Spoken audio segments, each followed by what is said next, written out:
A little technical difficulty here, Mayor. One second.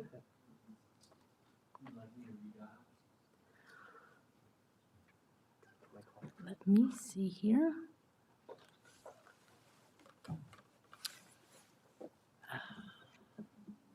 Let me restart.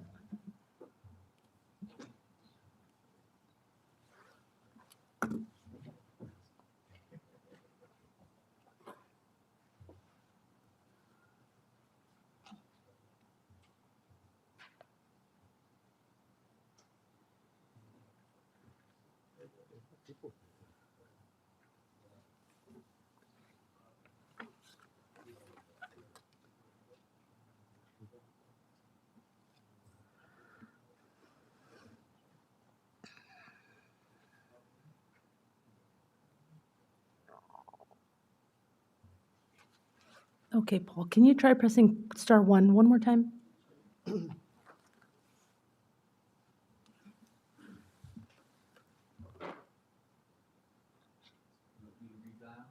Yes, you can try that as well.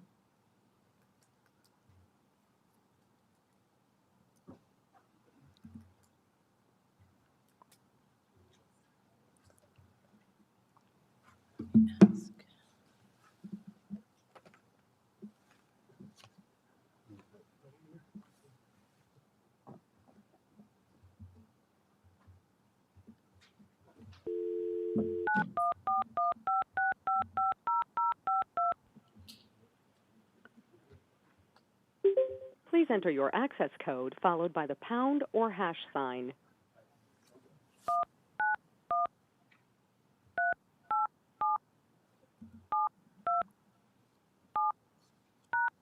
To enable audio controls, please enter your audio PIN followed by the pound or hash sign.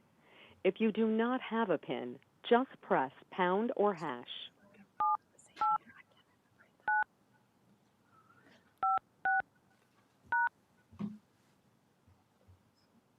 Welcome to the webinar. You have entered as an organizer and may now speak to any other organizers or panelists on the line. When you are ready to begin the presentation, press star 1 to allow all attendees to hear you. This system will notify you once you begin your broadcast. Go ahead, star one. The broadcast is There. now We starting. got it, All Mayor. attendees are in listen-only mode. We're good? We're good? Thank you. Sorry about that. I'd like to call the June 6, 2023 City Council meeting to order at 6:34. GoToWebinar transcripts of council meetings are available upon request after the council meeting. For real-time transcription, visit your Apple app or Google Play Store and download services such as Live Transcribe or Live Caption. The public is encouraged to join the meeting either online or by phone at the numbers printed on the agenda, which can be found on the city's website, www.diamondbarca.gov, or in person, Main Auditorium, South Coast Air Quality Management District. We have also allowed public comments to be submitted in advance to the city clerk. If they were received, they will be noted for the record when we get to the public comment period. This meeting is being recorded, and by participating, you are giving your permission to be televised. This meeting will be rebroadcast every Saturday and Sunday at 9 a.m. and alternate Tuesdays at 8 p.m. and archived for viewing on the city's website, again at www.diamondbarca.gov. Now I'm going to ask our Councilmember Tang to lead us in Pledge of Allegiance. Then please remain standing for the invocation by Associate Pastor Luke Pamplin of the Evangelical Free Church. Please stand. Please. I pledge allegiance to the flag of the United States of America and to the republic for which it stands, one nation, under God, indivisible, with liberty and justice for all. Thank you.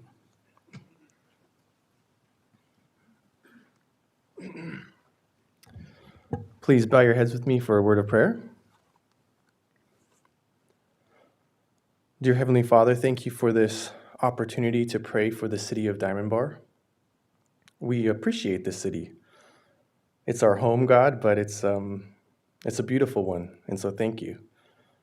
I want to thank you also, Lord, for the beautiful people who you've placed in the city of Diamond Bar. Thank you for its wonderful residents, God, for the people who work here, who have businesses here, Lord. Thank you also for its many wonderful public servants, God.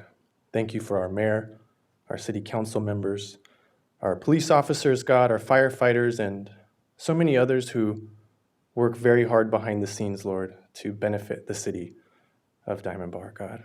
We ask for your protection and provision for them and all of us here, God, as well. Lord, we especially want to ask your help for our meeting tonight. We ask for wisdom and success in our decisions and our planning and our progress towards our goals. And we ask all of this in Jesus' name. Amen. Thank you. Please be seated. City Clerk Santana, can you please take the roll, please? Yes, Mr. Mayor. Councilmember Lowe? Here. Councilmember Tang? Here. Councilmember Tai is absent. Mayor Pro Tem Liu is absent. Mayor Chow? I'm here. Thank you. Let's move on to approval of agenda. City Manager Fox, were there any changes to the agenda as presented? Mayor, there's no changes to the agenda this evening. Thank you. The agenda is hereby approved.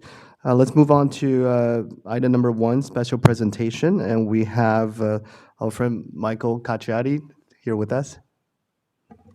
Mayor, good evening. Pleasure to be here with you. Council member, good to see you. Council member, good to see you again. It's my pleasure to make a presentation. I come by every couple of years, give you up to date on some of our incentive programs and the impacts of air quality.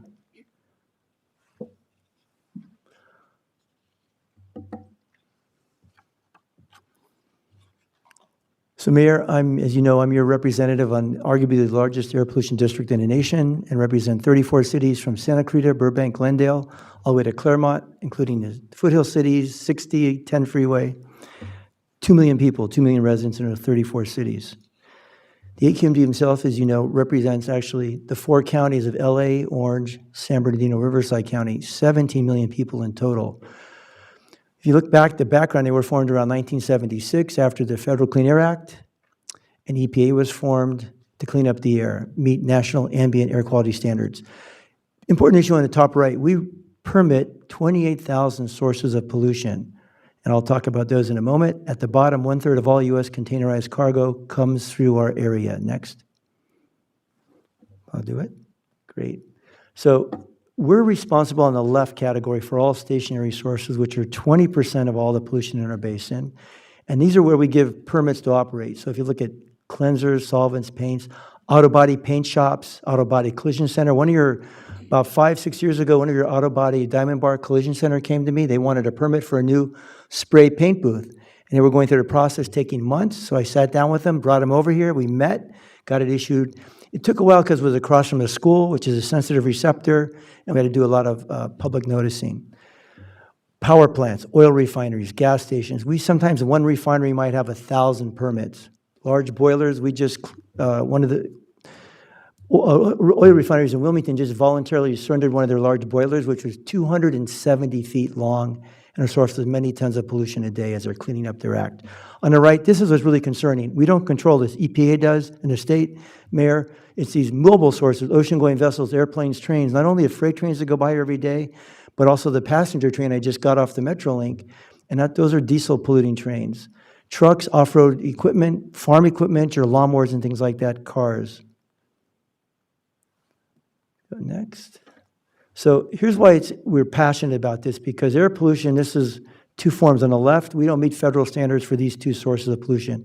Ozone is caused by a photochemical reaction in nitric oxides from car emissions, plane emissions, locomotive emissions, your lawnmower emissions, and it mixes with volatile organic compounds, paints, solvents, they give off emissions. Ozone, it's not good for us, respiratory problems. The one on the right, we still don't meet federal standards. Particulate matter, that little gray piece of wood stick is your human hair.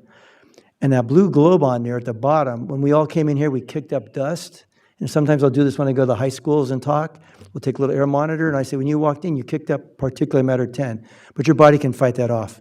Go a little higher with a red globe, and even way up there to really small globe. Those are ultrafine particulates from, it could be brakes, it could be emissions from cars, trains, diesel particulate, soot. It goes through your blood-brain barrier. We can't fight that off, and it stays there. We don't know how long. So these are serious. And here's why it's important for us, because all that pollution has an impact on you, your family, your kids, even your animals. So we found out with health studies, well, we knew there was a respiratory problem, but recently in the last 5 or 10 years, we now know cardiovascular and in your nervous system. We've done studies through Cedars-Sinai, Dr. Keith Black, world-renowned neurosurgeon, putting rats by a freeway by the 405 by UC Irvine. And what he found was that rats were exposed to freeway particulate matter we're all exposed to every day. There was actually an activation at the molecular level in their genes, smaller than your cells, parts of the cells that were activated, only activated with people with Alzheimer's disease or autism. And for the first time in that I know history, I've never seen this, was this year at University of British Columbia, 24 adults volunteered for a study to be exposed to particulate matter that we breathe near a freeway. They did an MRI before, MRI after exposure. What they found out was after exposure to diesel part, just for 2 hours, significant cognitive reduction in abilities and memory loss. So serious health problems associated with air pollution. If we can meet health standards and improve our air quality, reduce pollution on the left column, we can prevent 1,500 premature deaths. On the left, prevent kids from going to the hospital, adults from going to the hospital with asthma attacks. Third column, we can prevent lost days from school and work. And I tell this story wherever I go, Mayor. I've been coaching soccer for over 30 years. This is the first year, a year ago, that I had 3 kids on my team, boys under 16 soccer team, AYSO in South Pasadena, San Marino, that had asthma. Every practice, there's a nebulizer, inhaler. At the games, I said, Chris Chavez, you got to sit down. You might have an attack. Sit out the game for a few minutes. So even though we don't see the pollution, there's serious consequences still out there, impacts our families and the kids we work with and everybody. If we can, again, reduce pollution, we can have $19.4 billion in health benefits saved. So good news on the left is the pollution is going down. That's ozone on the left. It's improved over the last 30 years. On the right, the toxic-causing chemicals, tire brakes, things like that, that's gone way down. The purple is bad. You notice in 2018, much improved. So we're making significant improvements. But here's, again, the challenges. Stuff that we can't control because they're mobile. All the heavy-duty trucks, when I worked at Caltrans as a deputy attorney, I know that your average daily traffic here by the 60 Freeway 57 is more than anywhere in the San Gabriel Valley. Down where I was today, South of Monte, we got about 250,000 vehicles a day going by. You've got 500,000 vehicles going by this interchange every single day. And many of those are those heavy-duty polluting trucks and the trains that go by every day. Now, why is this important? US EPA, these 3 squares, EPA regulates air quality, CARB does, we do. At the very bottom, we've got some deadlines to meet, 2023, 31, 37. What if we don't meet those deadlines? We can't meet them, and we don't have much control. Look in the green bottom, stationary sources. The federal government, by the Clean Air Act, they're required, they have no choice, no discretion. The Federal Clean Air Act in the 70s says you come in, you double the amount for a permit. You want a business open up in Diamond Bar, you pay double, because with that money, we're going to get cleaner technology. Or, because you didn't meet federal clean air standard, we're going to take away $1 billion from your funding from the bipartisan infrastructure law. And you can talk to Wayne, our CEO. He worked as District 9 administrator for EPA. There was a draft plan when a couple of years ago that on Mondays, only odd number of cars on the road, Tuesday, only even number of cars. There's serious consequences also if we don't meet it. Good news, we got a lot of money available for you, Mayor, council members, for your residents, for you, for your city. On the left, $1,500 off a clean air furnace, no questions asked, whatever amount of money you make, doesn't matter. You want to get an electric lawnmower, turn your polluting gas one, cordless, all-electric, state-of-the-art, self-propelled or push, up to $250 off. Just walk in, turn in scrap your old one, and get a new one. EV charges, you get an electric vehicle, we'll give you $250 off no matter what you make. If you make under a certain amount, we'll give you $500 for a level 2 charger. And on the right, you probably got this in your packet. We just approved it last Friday. If you want to replace one of your polluting vehicles and get a hybrid, plug-in hybrid, all-electric vehicle, instead of $9,500 off, we bumped it up to $12,000 off the price purchasing a new vehicle. You got to scrap your old one, but if you got neighbors, people in your community have clunkers, let them know, get this out to the public, because we'll now give you $12,000. Again, depends on your income. The lower, the better. You can get all the way up to $12,000 off. Or if you don't want a car, transit pass, car sharing. We've even got several people, actually, we've worked it out. They've purchased those large electric bikes. So, get it free, basically. At the bottom, we're doing a new program in that little rectangle there. We're going to develop zero-emission appliances. So if you've got some ideas, like an induction stove or something, let us know as we develop this, maybe talk to Edison and some of the Clean Power Alliances. More money. There's many commercial incentives go on our website. We've got a new program. You've got that shuttle van right there. We got $70,000 off from a state program. We administer many state programs from CARB. So money available all the time. For trucks, a lot of money. Lawn equipment. We've got two programs. There's a state program. You get 70% off if your city or a mom and pop gardener wants to get some state-of-the-art commercial electric lawn equipment. 70% off, don't even have to turn anything in. Our program, separate AQMD, going simultaneously at the same time, you can get 85% off. So when I was in South El Monte this morning, the city was looking at, they've got some old, they actually were the first in the area to do electric lawnmowers from 10 years ago. They're looking at replacing actually a couple diesel large riding lawnmowers that cut their baseball fields and all the handheld equipment. One of those large riding lawnmowers might be $20,000, $25,000. You're going to pay maybe $3,000 or $4,000 plus tax. So as they go into their budget, they were doing it on a baseball field. If you want, I'll have Dan Mabe with the American Green Zone Alliance come out to your city. You can have in-house workers, or we have contractor. We put it in our contract. We want electric equipment this park. The next year, we put it in the entire city. Mayor, can I just demonstrate the equipment for you once very fast? Bill, will you come up here? Mayor, the technology's improved like cars have over the years. So this is the electric model. This is the handheld model. There's a battery in there. No, before you do this, let me show the mayor. So Mayor, this. Your mic. Thank you, Paul. Can you hold the mic for a second? Thanks, Bill. So this is a battery. This is a smaller battery. This is handheld. This would go to, actually Ace had it for sale last week for $199. The battery, the charger, and this unit. This is probably worth 400 to 500 gallons of gas and maybe close to 100 pints of two-stroke oil. Because on a gas-powered leaf blower, you've got the gas, and you're also putting in about a pint or two of oil. So you're saving that. No spark plugs, no filters, none of that. And Bill, you want to show them how it works? So the power is comparable now to gas. So I'll just stand over here, and Bill, I don't know.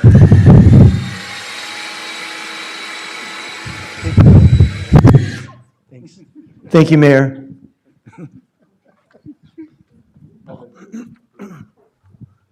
So again, Mayor, if you'd like, we will have staff come out here with American Green Zone Alliance and work with you. If there's a contractor or city staff, a city manager, we'd be happy to do that anytime you want.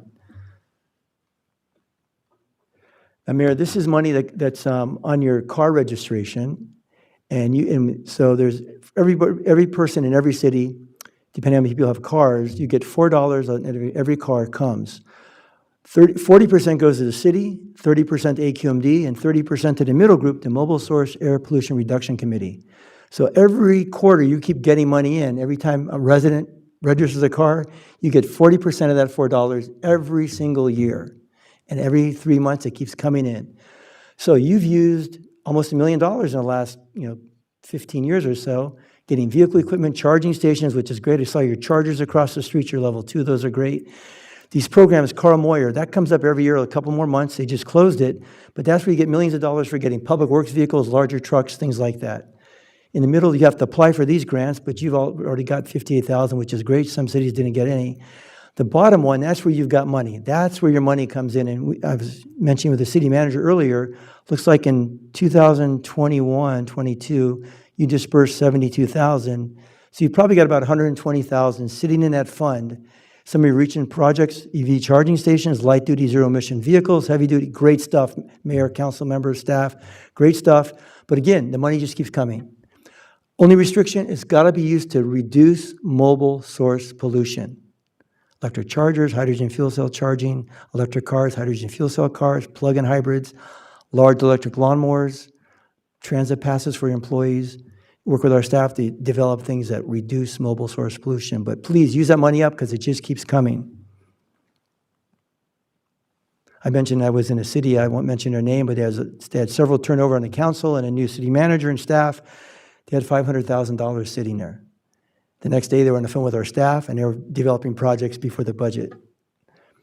Mayor, on the left, if you've got need small business assistant, it could be a cleaners, anything, that a factory that opens up near here, something, let us know. We'll be out there with staff to work with them. At the bottom, you got a complaint. Residents smell a foul odor. Let us know. When I was in San Fernando a couple months ago, they complained about a local asphalt plant that was in their city in San Fernando on the border with Los Angeles. It was the one we just closed down, or they just closed down in Irvine. And they said, Mayor, there's odors, there's dust. Can you do something? Staff was out there the next day. They closed the next day. Just too coincidental. We went the following day, and we went through their records. We said, you're not keeping proper records. Are you watering down the dust and stuff? So we should have noticed. We went through the neighborhoods, the schools, and the parks and said, here's information. Call us if you smell something. We'll be there within an hour or two. There's a free mobile app, Mayor. As I come out here on the train, I noticed you've got great air quality today. It's under 50, which is great. We've got 39 monitors throughout the basin. We just had some demonstrated the other day. We actually contract with Homeland Security to know what you're breathing, so if there's ever an attack, we know what we're breathing. And we test sensors. There's dozens or hundreds of sensors on the market now. You can bring them to our laboratory, and we'll let your residents know, or you know, if they work, if they're reasonable. Thank you, Mayor. It's a pleasure to be here. And Rainbow Yoon and Bill Glazer and my staff are here to help with whatever you need. Questions if you have Thank any you so questions. much. Do you have any questions? Actually, I have a question. I'm interested in these sensors that you're talking about. Are they available to our residents, and is there a rebate program that that the AQMD is offering? Sensors are available. You can usually purchase those online, or I'm not sure which stores. As I was talking to my staff last Friday, they said most of them are purchased online because they asked, can I go to a store and purchase? They're not aware of, there used to be Circuit City and things like that. They're not available. But online, and if they want to bring them to our facility, our staff, it's Andrea Polidori, will actually test it for them in our air quality standard performance evaluation center. To see if they work, To right? see if they work, if Okay. they're qualified, yeah. All right, and is there any rebates along with all this money that you're talking about? You know, that keeps there coming was in? some for called EJ Environmental Justice Communities to actually get some of these. But we can check with staff if there is any more money available for cities that want to do that. Be happy to. Thank So you. Bill, put that on our list. Check with Andrea and Jason Lowe and our staff and technical advisory. So we'd be happy to do that. Great, thank you so much. Thank you, council member. Sorry, did you say Circus City? Yeah, I said, he said, they used to be in places like Circuit City. That was some old. I think for those who are under 40, they probably don't remember. That's after you go to the good guys. Anyway, Councilmember Tang had a question as well. Thank you. AQMD gives a permit. Do you do any enforcement for those air quality permit? We do actually, we have an enforcement and permitting division. So everybody gets a permit, is issued a permit like to an oil refinery, a landfill, a power plant. I'll give you an example. I was in San Dimas, just over here, and they had a question. One of the residents asked the council member, so he asked me, Mayor Pro Tem Ebner, John Ebner, the crematory at Rose Hills, they said there's a crematory there. Do you regulate it? And we do. So I went through the records, and actually we do. They have a permit to operate a crematory. They had 3 before, now they've only got 2. Before they had a diesel generator, that expired. But we do, and then we go out and enforce. If you've got an issue, we'll follow up as much as we can, and they're all required to keep records. But again, there's so many, you saw 28,000 in our basin, and our staff we're down 20% of staff like most cities are, so it's difficult. But if you've got council member, you've got a concern, let us know. Staff will definitely go out there and check. Like with the asphalt plant, they were out there the next day taking samples. And again, we'll take samples, come back to our lab, test it, let you know what's going on. And if the enforcement's needed, we issue notices of violation. We have a hearing board. They have a right to a hearing. We want to keep people employed, but we also want you to follow our rules because our rules are there to protect your health. So it's a tough balance, keeping people in business and yet protecting and reducing pollution, protecting our human health. Thank you. Thank you, Vice Chair. I don't have any questions. Thank you, Mayor, Thank Council you members, for- it's a pleasure. thank you Thank for you to your being here. staff. Thank you. Thank you for being here. Okay, we'll now move on to item 2 for City Manager reports and recommendations. Mr. Fox. I'm going to ask our Assistant City Manager, Ryan McLean, to make the presentation. Thank you, Mayor Chow and members of the City Council. I'm pleased to be here this evening to provide an update to the third quarter of the current fiscal year strategic plan update. So just a couple of notes to get into the background of what our strategic plan is. This is an aspirational roadmap that guides our organization, very high-level document that guides decision-making, sets our policy goals and strategies, and prioritizes key initiatives throughout the period that it's valid for. And that is reflected in our budget and in our departmental work plans.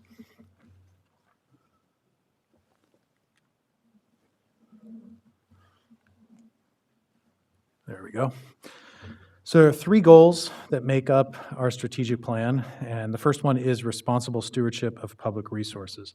And there are 3 key initiatives under that goal, and those are to secure long-term financial stability, maintain and improve parks, facilities, and infrastructure, and leverage technology to improve our business practices. So for the third quarter, I'd like to highlight a handful of key initiatives, work plan items that were completed under the responsible stewardship of public resources goal. The first being clean audit reports for the city's federal awards and senior programming through CDBG. That's also known as our single audit. It's always good to get clean marks from the auditors. The second is the Diamond Bar Center Slope Stabilization Project. This is a project that was undertaken by our Public Works Department under our Capital Improvement Program to secure the slope that is adjacent to our very popular Diamond Bar Center facility, and that'll keep that facility secure over the long term. We upgraded a number of IT hardware and equipment items. These are hardware systems, servers, internet redundancy, and our core switch. This is all important to make sure that the many services that we provide online remain available, and it's also very important to our internet security measures as well. And then finally, when we were looking at the stats for the Diamond Bar Center, we were pleased to see that the number of rentals at the center has increased significantly. We're looking at a tripling of rentals for the Diamond Bar Center on a year-to-year basis in the third quarter. Some of that is coming out of COVID. Of course, when we weren't able to have as many events, we weren't meeting the usual rental numbers, but as things have opened up, we're seeing people returning to have events at our facility.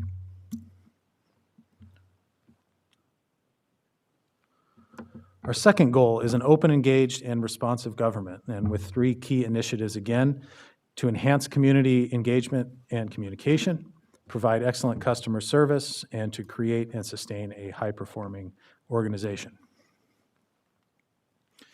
Some highlights under that goal for the third quarter include continued work by our customer service working group. We're focusing again on 3 areas, the first being service and process improvements. We've recently reached out to a third-party service auditor that's going to look at some of our processes and see where we can make some improvements. We're always looking for ways to improve the customer service experience.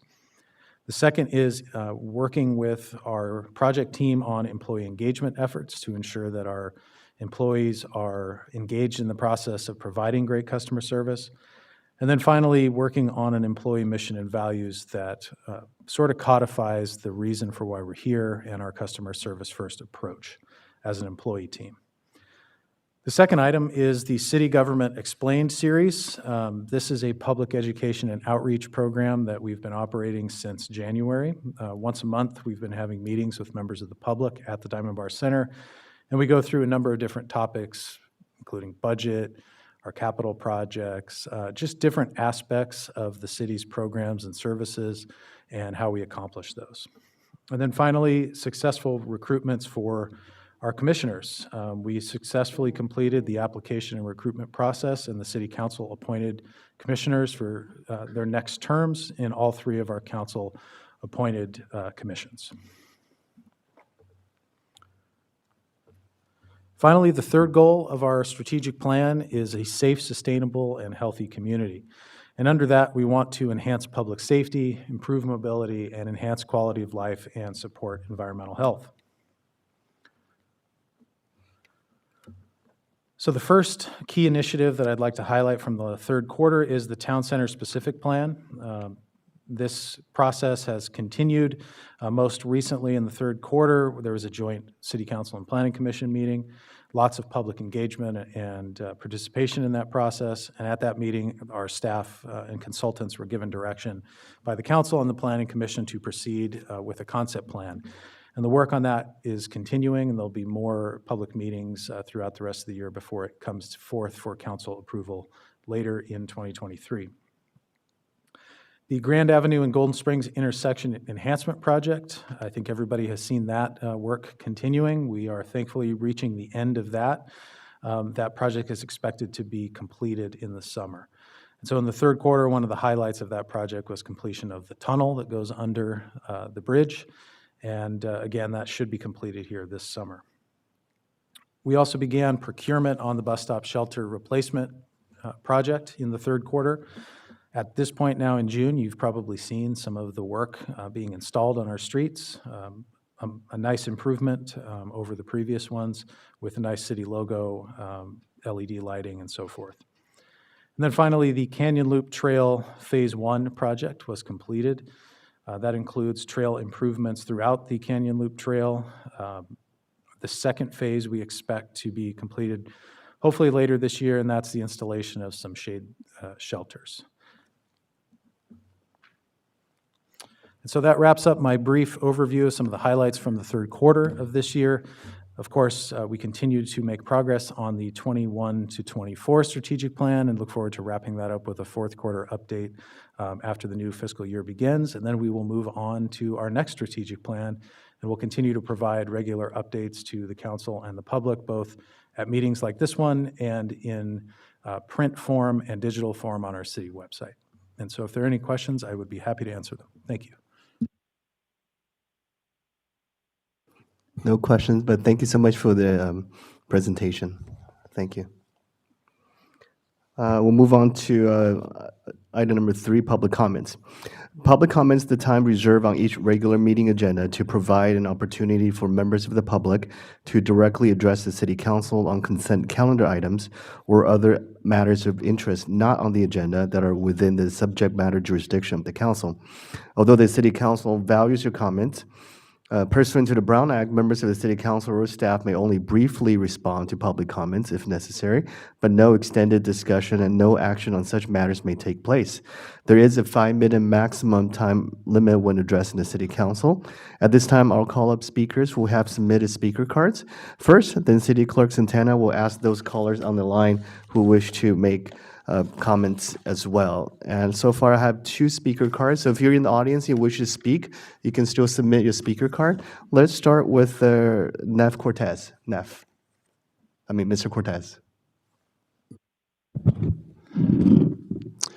Good evening, Mayor Cho, City Council members, City Manager Mr. Fox, city staff, audience, and fellow residents of Diamond Bar. My name is Neff Cortez. I'm a 34-year resident of the city of Diamond Bar, and I am currently on the board of directors and also was a founding president of the Regional Chamber of Commerce, San Gabriel Valley.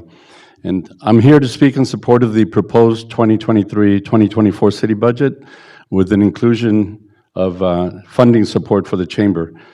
This Chamber of Commerce has a long history in connection with the city of Diamond Bar. In fact, the Diamond Bar Chamber of Commerce was founded prior to the city's incorporation. The chamber was a leading voice and a strong proponent in the successful effort in the incorporation of the city of Diamond Bar in 1989.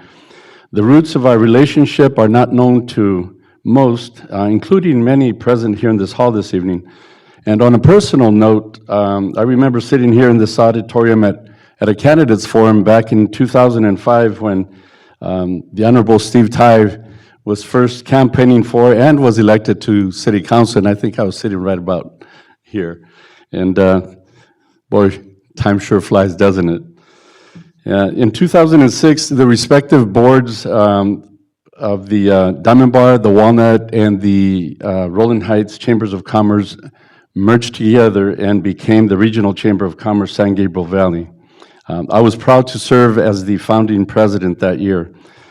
I know that this council recognizes the value of an active, vibrant Chamber of Commerce as it serves a vital resource for the businesses in the community and providing a platform for networking, advocacy, and access to valuable resources and opportunities.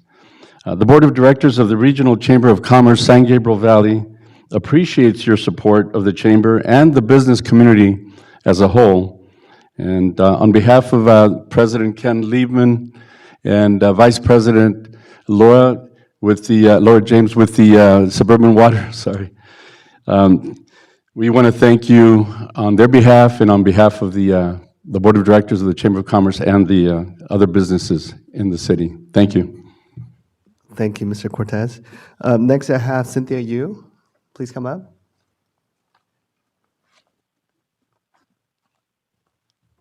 Good evening, Mr. Mayor, council members, city staff, and members of audience. My name is Cynthia Yu from Diamond Bar Library. I'm excited to share that the Institute of Museum and Library Services announced LA County Library was selected as one of a recipient of the 2023 National Medal for Museum and Library Services, the nation's highest honor given to museums and libraries that make significant and exceptional contributions to their community. LA County Library was selected because it meets the needs of one of the most complex and diverse communities in the nation. The First Lady of the United States will present the award to LA County Library at a ceremony in July in Washington, D.C. I also want to give you an update on our laptop and hotspot loans. Diamond Bar Library now has 6 Chromebooks and hotspot kits and 6 Chromebooks with LTE SIM cards for customers to check out. Whether you are looking to apply for a job, access school resources, or simply stay chat with family and friends, our laptop loans are available to help you get connected. Customers may borrow these laptop kits for 6 weeks with the option to renew if available. We also have 6 Chromebooks that customers can borrow for use inside the library for up to 2 hours per day. And the laptops will connect to the library's Wi-Fi. Please visit our website, lacountylibrary.org/laptop for more information. Thank you. Thank you so much. Is there anyone else in the audience that wishes to speak at this point? If not, City Clerk Santana, or any callers on the phone or any emails that were submitted? Thank you, Mayor. There were no emails submitted for public comment, and if anyone joining us on the teleconference would like to give a comment, please click the raise hand icon in your GoToWebinar program. And there are no hands raised, Mayor. Thank you. Last call. Okay. All right, seeing now, we're going to go ahead and close public comments and move on to item 4, schedule of future events. Mr. Fox? Good evening, Mayor. The schedule of future events includes, there will be a Town Center Specific Plan EIR scoping meeting on Thursday, June 8th from 6 to 8 p.m. in the Windmill Community Room at City Hall. The next Coffee with the Cop event will be held on Tuesday morning, June 13th from 7:30 to 9:30 a.m. at Margin Cafe in the Albertson Shopping Center at the corner of Grand and Diamond Bar Boulevard. The Planning Commission will be meeting next Tuesday, June 13th, starting at 6:30 p.m. in the Windmill Community Room at City Hall. And our Summer Concert and Movies in the Park series will kick off on Wednesday, June 14th, starting at 6:30 at Summit Ridge Park. The concert will feature the Alarm Band featuring dance and party music, and the movie will be the Pixar short film collection. Hopefully everybody can make it out there, and we look forward to a great concert in the park and a Movie Under the Stars series this year. And our next City Council meeting will be held on Tuesday, June 20th, starting at 6:30 p.m. here in the AQMD auditorium. Thank you. That Please. concludes the schedule of events. Thank you. Let's move on to 5, consent calendar. On the consent calendar this evening, you have approval of minutes from the May 16th City Council study session and regular meeting, ratification of the check register dated May 10th through May 30th, approval of the treasurer's report for April, adoption of Resolution 2023-14, approving the city's participation in the Los Angeles Urban County CDBG program through June 30th, 2027, cancellation of the July 4th regular City Council meeting, approval of a consultant services agreement with True North Research to conduct the resident satisfaction survey, adoption of Resolution number 2023-15, approving the submittal of of the street projects to be funded with SB1 funds for fiscal year 23-24, and approval of a purchase order with Athico Inc. for the fabrication and associated installation hardware for the next phase of the residential street sign replacement project. And that concludes the consent calendar. Thank you, Mr. Fox. Would anyone like to pull any items for discussion? Mayor, I'll make a motion to approve all consent items. Do we have a second? I second. We have a motion by Councilmember Lowe and a second by Councilmember Tang. Please take the roll. Yes, Mr. Mayor. Councilmember Lowe? Yes. Councilmember Tang? Yes. Councilmember Tai is absent. Mayor Pro Tem Liu is absent. Mayor Chow? Yes, motion passes 3-0, or 3-2? 3-0. Thank you. We'll now move on to public hearings. We have none. And then we have item 7, council consideration. Mr. Fox. Good evening, Mayor and Council. I'm going to ask our Finance Director, Jason Jacobson, to make the staff presentation.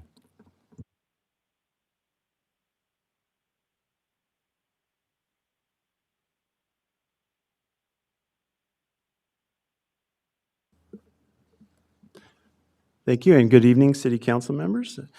It is my pleasure tonight to present to you with the fiscal year 23-24 budget adoption. Having a little trouble here with the slides. All right, with 2 study sessions before us, and tonight's meeting is the final meeting to adopt the citywide operating and CIP budget. I will give you some brief highlights, as we've already gone into quite some depth with the previous study sessions. Okay, pursuant to the city's budget policies, we are obligated to present to the City Council a proactive and balanced budget that promotes stable operations and assures the city's long-term fiscal health. In addition, we are asked to concentrate on developing a budget that accomplishes significant objectives as set by the Council's strategic plan. As such, the fiscal year 23-24 budget continues to expand many city programs and services, advances capital improvement projects, deferred maintenance, and funds key city reserves, such as the Technology Reserve and the Building Maintenance Fund. Here we have an overview of the citywide expenditure budget. Total budgeted expenditures for 23-24 fiscal year are $64.9 million. You see there at the bottom. Now I will move on to some general fund highlights. General fund major revenues, as shown here, are expected to remain strong with increases across the board for property tax in lieu of vehicle license fees, sales tax, TOT, service charges, and other revenues. If you take our revenues for the next fiscal year and you subtract out the transfers in category, our revenues are actually up 4.4% year over year, which is $1.2 million. Moving on to some general fund departmental highlights. We'll now take a look at their budgets. I'm going to just go over and comment on the key work plan items for fiscal year 23-24 as we dive in here. The city administration includes departments such as city clerks, city council, city attorney, and city managers departments. Key work plan items for these departments include completing the comprehensive citywide fee study and completing the procurement process for residential and commercial solid waste franchises. Key work plan items for the city administration departments, which include for city administration and support departments, which include human resources and risk management, information systems, economic development, finance, and community relations departments, include completing the residential satisfaction survey, coordinating production of mayor's State of the City address, developing and maintaining a 5-year general fund forecast, developing and implementing a formal employee onboarding program, implementing the solar app and integrating it with CityView for streamlined approvals, and upgrading the transit pass system to a modern interface. Moving on to public safety. As mentioned in the previous study session, the public safety contract with the LA Sheriff's Department represents the single largest line item in our budget. This next fiscal year, it will essentially be 25% of the budget for the general fund. Next year, we see a contract increase of $603,000 for that contract. Overall, the public safety function includes animal control, fire protection, volunteer patrol, and emergency preparedness. The key work plan items for public safety include launching a commercial burglary education and prevention program for business owners. The Community Development Department includes the Planning, Building and Safety, and Neighborhood Improvement Divisions. Key work plan items for the department include completing the Town Center Specific Plan and incorporating inclusionary housing requirements in the Town Center Specific Plan, as well as assisting the Information Systems Department with implementing the new Enterprise Land Management System for streamlined permitting process at City Hall and online. The Parks and Recreation Department include recreation and the Diamond Bar Center budgets. Key work plan items for Parks and Recreation include increasing revenue at the Diamond Bar Center through additional marketing and outreach events, and assisting the Public Works Department to prepare drawings and final design for Heritage Park renovation project. Additionally, notable programs for Parks and Recreation include the city's 35th anniversary, the Winter Snowfest, and the Windmill Lighting event, as well as what you see here on the screen. They have a busy year ahead of them. Okay, the Public Works Department includes various divisions, including General Administration, Civic Center, Engineering, Landscape Maintenance, Parks and Facilities Maintenance, and Road Maintenance. Key work plan items for Public Works include utilizing the traffic management system to improve transportation and mobility systems, and preparing drawings and the final design for the Heritage Park renovation project. All right, and brings us on to one of our key strategic plan initiatives. As we went over last meeting, these initiatives are funded in the fiscal year 23-24 budget, and they include our Human Capital Improvement Program, or HCIP program, which aims to keep the Diamond Bar City an attractive destination for employees. The fiscal year 23-24 budget includes routine cost of living adjustments, an increase to the employer-paid benefits, and our standard performance pay incentive.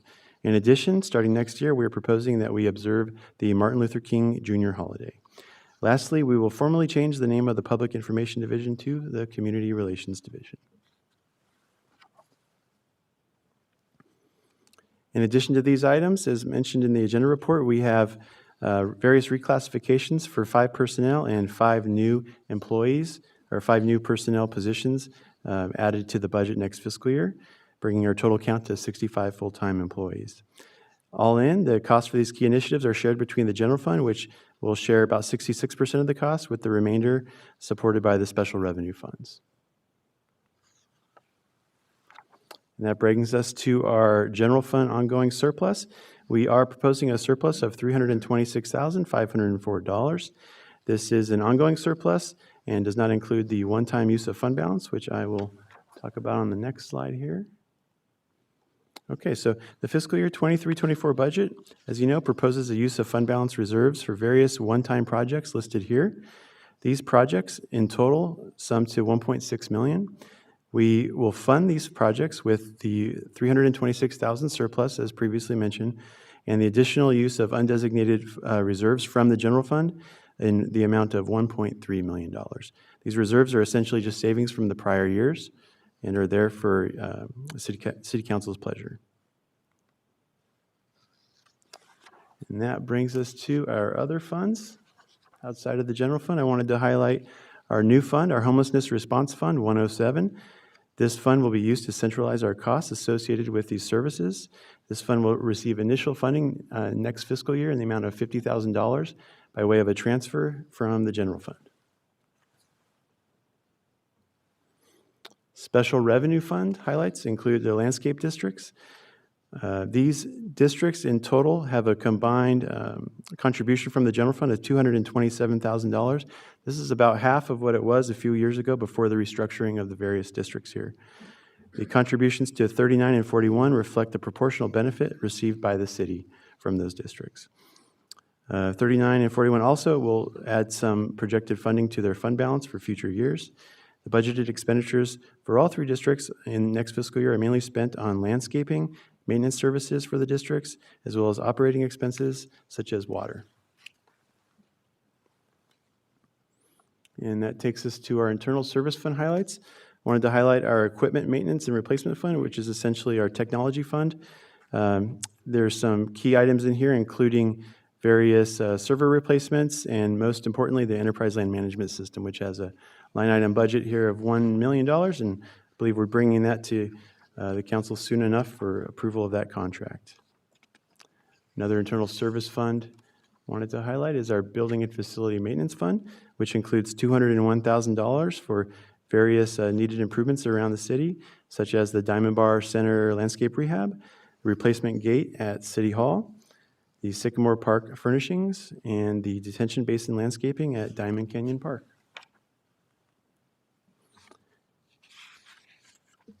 And that brings us to our capital improvement program highlights.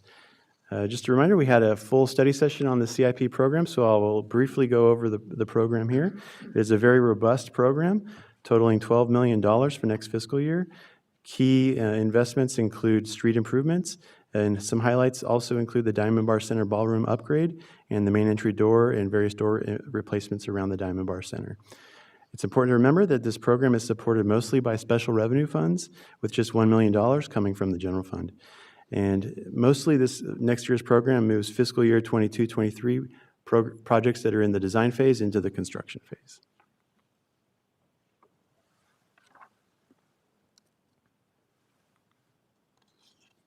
Okay, summing it all up, all of our revenues for next fiscal year total to $57.4 million.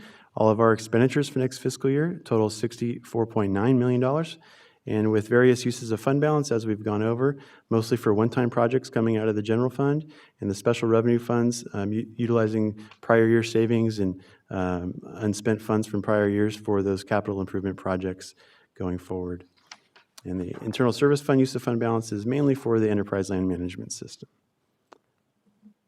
It's important to note, besides the budget, as mentioned, we have additional items to consider tonight. Namely the personnel rules and regulations, which establish the observance of the Martin Luther King Jr. holiday. We also have the compensation and benefits plan, which adds 5 new positions and 5 reclassifications, and also establishes new pay ranges to reflect the cost of living adjustments and adjustments to the standard benefit allotment.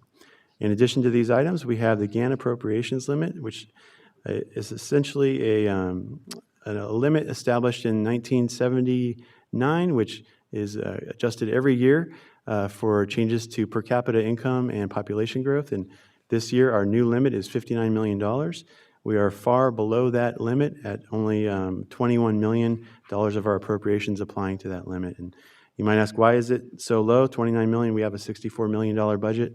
So the way that the calculation works is you only need to calculate your tax proceeds plus state subventions, which would be property tax in lieu of vehicle license fees. So we essentially take in our sales tax, property tax, the property tax in lieu of VLF, add those together, and we are able to exclude various items such as qualified capital outlay.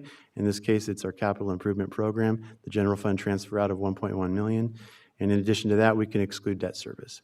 So what about all the other revenue? All the other revenue is essentially counted in somebody else's GAN limit calculation. So if it's special revenue funds from the state or from the county, they use those revenues for their own calculation because there's restrictions on those.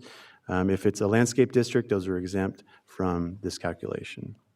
So all in, we are far below the limit. And essentially the idea behind the GAN appropriations limit is really to kind of cap out agencies, the state, county agencies, city agencies at that spending limit that they were at in essentially 1987 or 86. In our case, I think it's 89, so that we're not seen as overtaxing the population, so that our tax base grows with our population and the per capita income. And sometimes that GAN limit can decrease. With that, I will bring us, I'm sorry, and one more item tonight is the investment policy, which we adopt every year per state code as we're required to, and there are no changes proposed in the city's investment policy for next fiscal year. And I wanted to just lastly go over some budget book highlights. Many thanks are due to my finance team, especially Peter Sammy, my finance supervisor, Miguel De Dios, our accounting technician, and Bailey Farrell, our intern, for all their work they put into this budget document this year. Because of them, we're able to include some new sections, namely the org charts, the work plan items for the departments, and thank you to City the city's community relations manager, Marcia, for the city history to be included in the budget. And all these items are not just, things that we come up with off the top of our head. These are actually items that the GFOA requires at some point or another, or strongly recommends that we do include in the budget book. So I hope you guys enjoy them. I hope they add some context to some of the numbers. And with that, takes us to our final recommendation. It is now recommended that the council adopt various resolutions before you tonight, adopting the city operating budget and capital improvement program, adopting the GAN appropriations limit for fiscal year 23-24, adopting the amended personnel rules and regulations, establishing the compensation plan, salary ranges, and fringe benefits for all employee classifications, and approving the fiscal year 23-24 investment policy. With that, I will open it to any questions. Thank you, Mr. Jacobson. I think before we take comments from the council, we need to open up for public comments, correct? Are there any public comments on this item? Can you check on the phone as well? Thank you. Yes, Mayor, and there were no emails for this item, and if anyone joining us on the teleconference would like to comment on this item 7.1, please click on the raised hand icon in your GoToWebinar program. No hands raised, Mayor. Great, thank you. Seeing now, we're going to go and close public comments for item 7.1 and open up to my council colleagues for comments or questions if we have any. Thank you, Mayor. Thank you, Mr. Jacobson. That was a great report. One of my questions was with the GAN appropriation, so thank you for explaining that. So that was like 5 minutes right there, so thank you for that. On one of your reports, and that would be in the package, it's actually on 7.1, packet page 101. It talks about the use of money and the investments. And the comment is that investment income is anticipated to increase as the city's portfolio holdings benefit from the rising interest rates. And our proposed amount in this area is $800,000 with a nearly increase of 27%.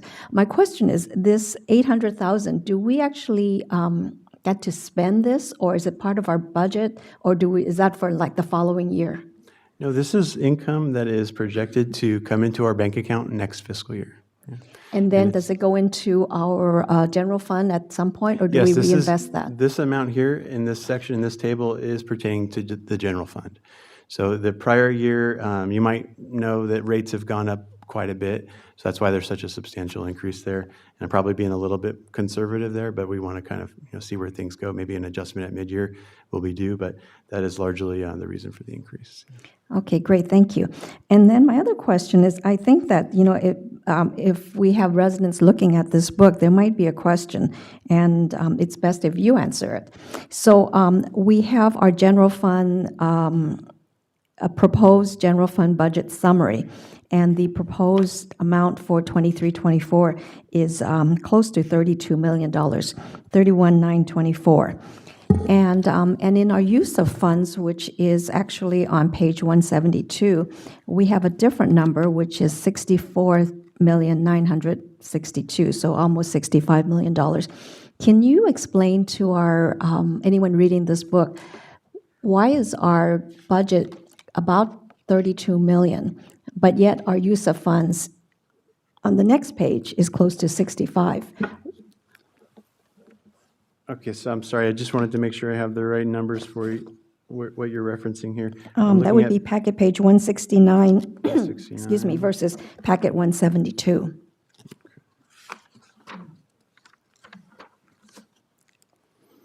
Okay, so on page 169, we have the general fund budget summary.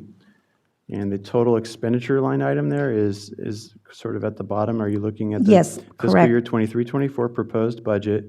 We have resources or revenues at the top section there, 30.6 million. And below that, we have all the departments listed and then their individual budgets with a total of 31.9 million in expenditures, correct? Correct, yes. Okay, and then on the next, you're talking about the schedule on page 172? Yes, correct. That would be the consolidated schedule of Okay, sources so and uses, the all funds. The consolidated schedule, we show this two ways. We show it This one is the one-year consolidated schedule, which has all funds included, including the general fund. And we have it on the next page, which is a three-year consolidated schedule. So it's those numbers, but over a three-year period. So the page 172 schedule is the fiscal year 23-24 consolidated schedule, sources and uses of all funds.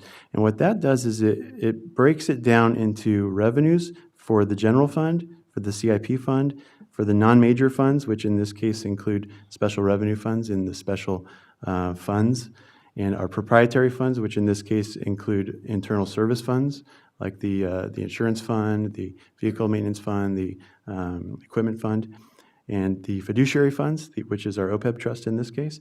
And so we have all of those listed here with summaries for their revenues and their expenditures. So citywide, when you take in all those sources and uses, the total uses amount to the 64.9 million.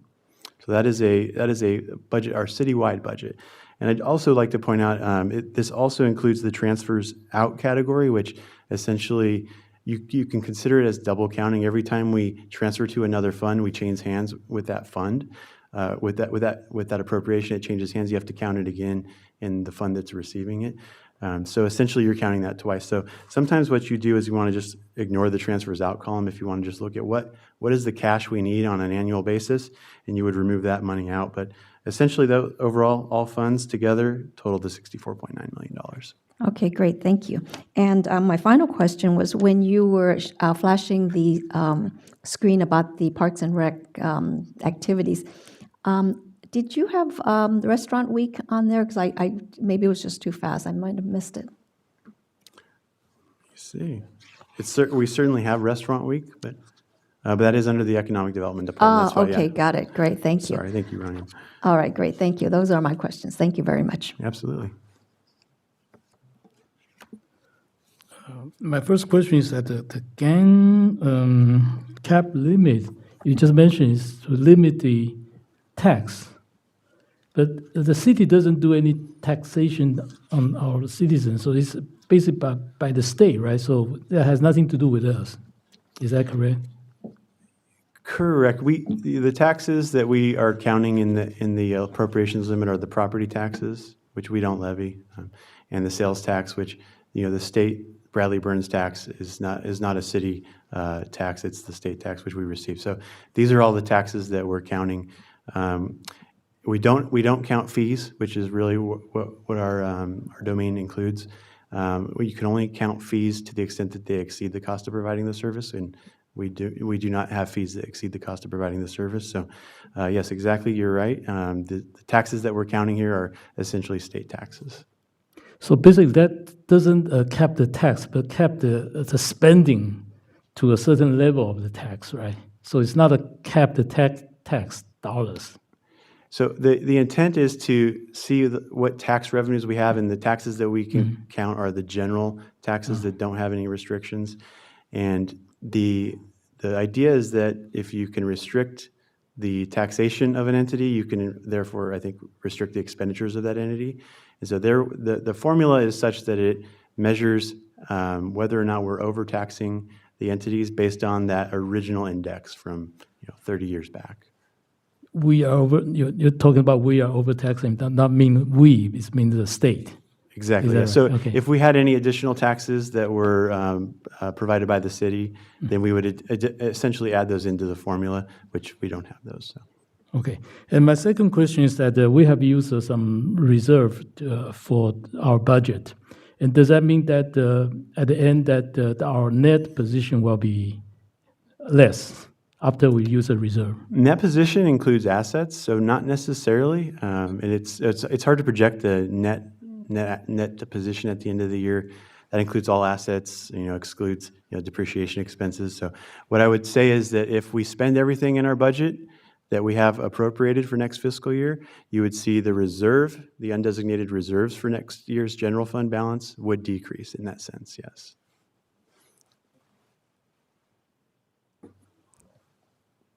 Any more questions? No? Do you have any more questions? I don't have a question. Thank you so much. As you mentioned, this is the third time us going through a budget, and we always say that a budget is a reflection of our values. So I think this reflects what we value most as a council, which is public safety, maintaining our roads, and making sure that we invest in our people so we can continue to grow as an organization. So thank you so much for the report. I guess, do we need to take each resolution individually, or how do you want to do this? Now, you can make one motion for all resolutions. Would someone like to make a motion? Sure, I'll make the motion, Mayor. My motion is to adopt Resolution 2023-16, Motion 2023-17, Motion 2023-18, Resolution 2023-19, and also that we adopt Resolution 2023-20. Thank you. Do you have a second? Second. Please take the roll. Yes, Mr. Mayor. Councilmember Lowe? Yes. Councilmember Tang? Yes. Councilmember Tai is absent. Mayor Pro Tem Liu is absent. Mayor Chow? Yes. Thank you. So that's a significant milestone in approving our budget for the next fiscal year. So thank you, staff. Thank you, my council colleagues, for taking the time and the work on this. Thank you so much. Okay, so now we'll move on to item number 8, council subcommittee reports and meeting attendance. I'll start with Councilmember Tang. Together with my council members and mayors, we attend the ice cream passing event for the graduate of our high schools, Diamond Bar High School and Diamond Range High School. The one is for their graduation rehearsal, one is for their senior sunset event. And we had a lot of fun, and I'm so glad to see so many young people. They have fun at that time too. And at this time, I want to congratulate those graduates, and I want the best wishes of their next milestone of their life. And with the senior graduating and all the school will end, and we are entering the summer. And for some families with kids in the school, summer means that a lot of time to get together, have fun. But for some others, maybe a little bit hard. It all depends on the situation. But no matter what, I want all our neighbors, all our residents to come to join us at our summer concert series at the park. And next week, we're going to have a event on Wednesday, as our city manager has announced. I have checked the program. The program actually is done by a band called the Four Alums Band. It's not an alum band, so there's some typo there. I checked their information on the web, and they seem to be a very exciting, very vibrant, very dynamic band, and I think they are going to provide the dancing music. So I wish everybody to come to this event. We can mingle together to chat with each other under a more relaxing situation, to maybe have some good food, including maybe tacos, ice cream, and maybe dancing under the evenings. So I wish everybody will go there. I will be there, and to greet everybody. With that, good night, everybody. Thank you. Councilmember Lowe? Thank you, Mayor. I think I kind of heard Councilmember Tang invite everyone to dance with him. Was that were you kind of dancing around that? Pun intended? We can try. Okay.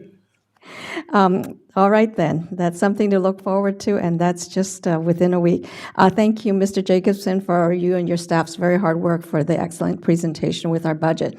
It was long, many, many hours on your end, and way many hours, and you worked patiently and tirelessly with the council, answering all of our questions with respect to the budget. So thank you. Well put together, well thought out, fiscally prudent, which we always are a stickler for, and yet it's very forward-looking. So thank you. And in addition, really, to stating our values and our goals, it does reach out to meet our needs of our community. And as we know, our community has been growing, the needs are growing, the demands and the interests are growing. And I think that the budget is reflective of all that, and it's just part of how our city is growing and maturing. So thank you to the finance director and everybody in our staff, the senior managers, for all your hard work. Mayor and I attended the Pacific Crest Drum and Bugle Corps celebration of their 30th anniversary. It was a lot of fun, great celebration. The kids did great. It's a musical program, and they provide unforgettable musical experiences. And it's a performance type of musical experiences for these young people. So we were really honored to be part of that celebration. We also attended the Contract Cities Association Conference a couple of weeks ago. And I also want to remind, in addition to the concerts, that this time of the year is mosquito season as well as snake season. So just kind of be on the lookout and get rid of all your standing water, because it's my understanding that this year's mosquito season is particularly bad. So get rid of your standing water and I think that this year's the first year we've had a case of West Nile virus. So please be on the lookout for that. And then finally, June 18th is Father's Day. I want to wish all the fathers here, my colleagues on the dais, city staff, and the audience. If you're a father, thank you so much for being the father that you are. Your contributions and your value is just we can't even put a price on it. So thank you for all you do, and I just wish you all a very happy Father's Day. And with that, I'll say goodnight. Thank you. That's quite a touching tribute. Thank you. Thank you, staff, for the budget presentation, also on a strategic plan. It's been a few years since I've been on the council, but every year you continue to amaze me about the work that we do with the really small but mighty team. Did you know we only have 55 people, full-time staff, that we do great work. We keep the city of 55,000 going. So thank you so much, staff, for the work that you do. And just to add to Councilmember Lowe's comment about the budget being a reflection of our value, I think for the first time, well, not for the first time, but we tripled our budget on economic development. I think that's a huge step in the right direction for the next phase of growth in our city. And also for the first time, we have a homelessness fund. I think it's a reflection of the times and something that we want to address. So the city and the council is being proactive in the way we address this issue. So hopefully we'll see some work around that area in the near future. And lastly, I do want to recognize June as Pride Month. I know our residents do celebrate the month and want to recognize the struggle and the contributions of our LGBTQ community. We stand with you, we see you, we hear you, and let's celebrate the diversity that makes up this great city. With that, I'll say goodnight. 7:42. We're going to adjourn tonight's meeting. Thank you for being here.